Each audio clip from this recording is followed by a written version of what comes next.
So now let us discuss how to declare the variables. So declaring the variable, it is like any other programming language you are going to declare. If you know the data types, then you can usually specify whether it's going to be what type of data.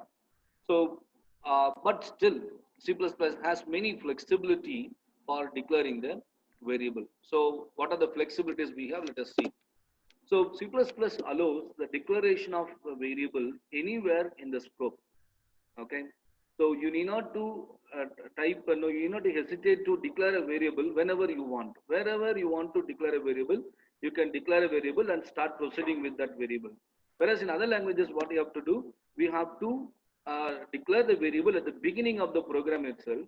And if you want to declare a program, any other variable while writing the program, again you have to go to the beginning and you have to, okay, that will lead to a lot of confusion.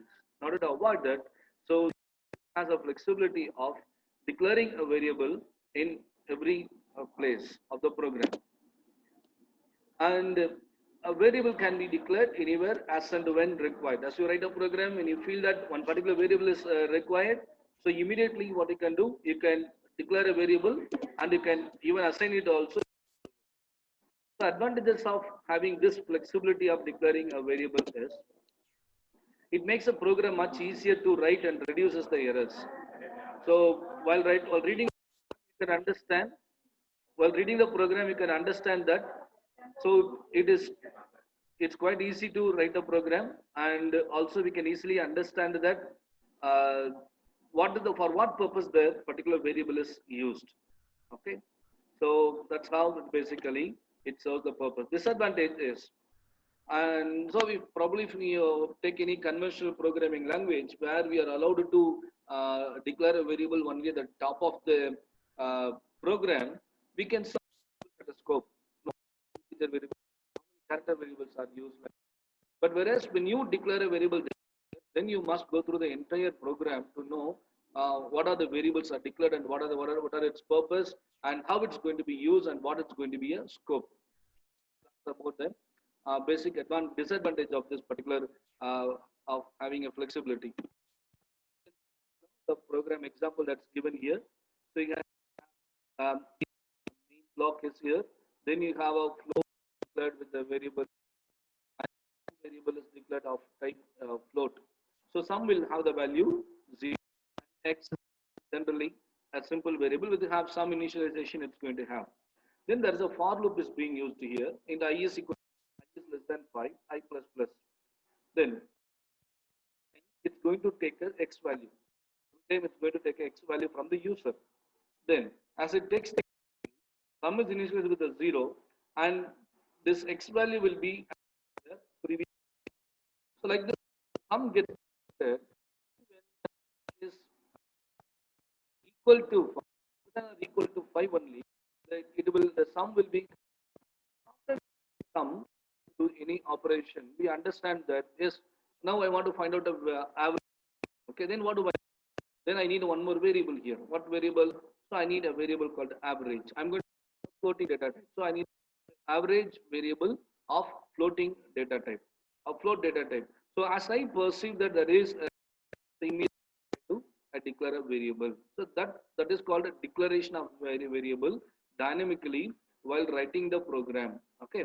So now you can see that immediately the average variable is being used and with some formula is being also given here, and also the average value is taken out by using the cout program, by using the cout construct of C++. So that's a good advantage of declaring a variable in C++. Not only declaring, we can also initialize. That's what it is, dynamic initialization of variables. What is the dynamic initialization? While writing the program, so if you want to declare it and also can process of initializing variable at the time of its declaration at runtime is known as dynamic initialization of a variable. So one example. So a float average. Previously, what we have seen in the example, float average only was declared. So now we can see that a float average is equal to sum divided by I is being used. Okay. So what does it mean that? the float is going to have a average of the sum of I occurrences. Sum of I occurrences. Understand? So that is also part of C++.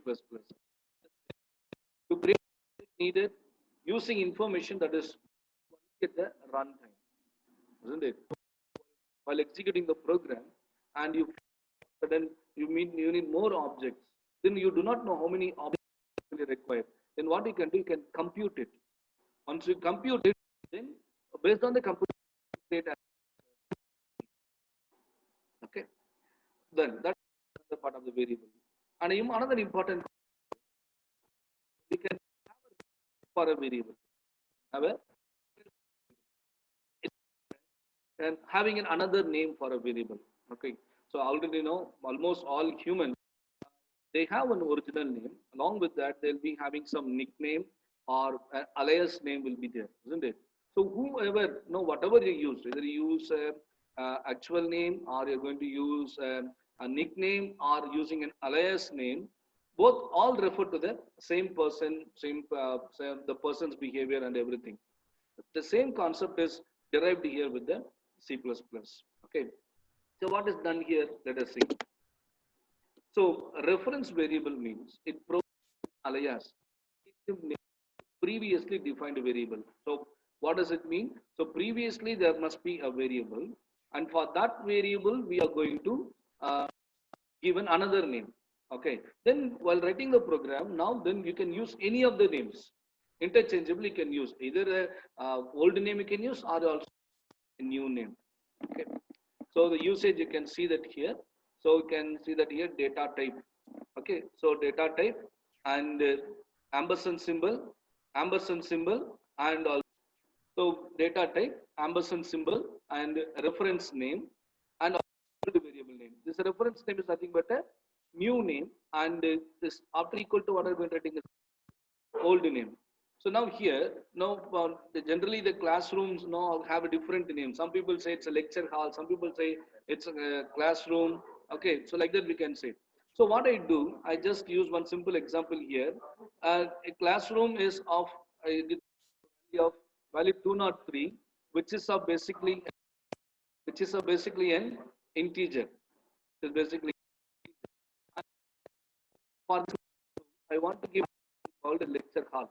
Okay, so now generally having two now the lecture hall also will get a 203.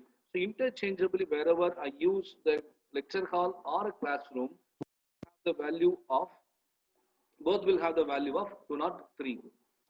Have the value of 203. So that's how that's a powerful use of a reference variable. Okay, good. Then so reference variable must be declared at the time of declaration. So before you use initialized at the time of declaration itself. That's why it's given classroom is equal to 203. Then lecture hall when I call, that will also will have the same reference. It will refer to the classroom. So it will also fetch the value from the classroom 203. Okay. Hope you can understand the variable declaration, dynamic variable declaration in C++, and also the dynamic initialization of variables, and also the reference variables in C++. Thank you.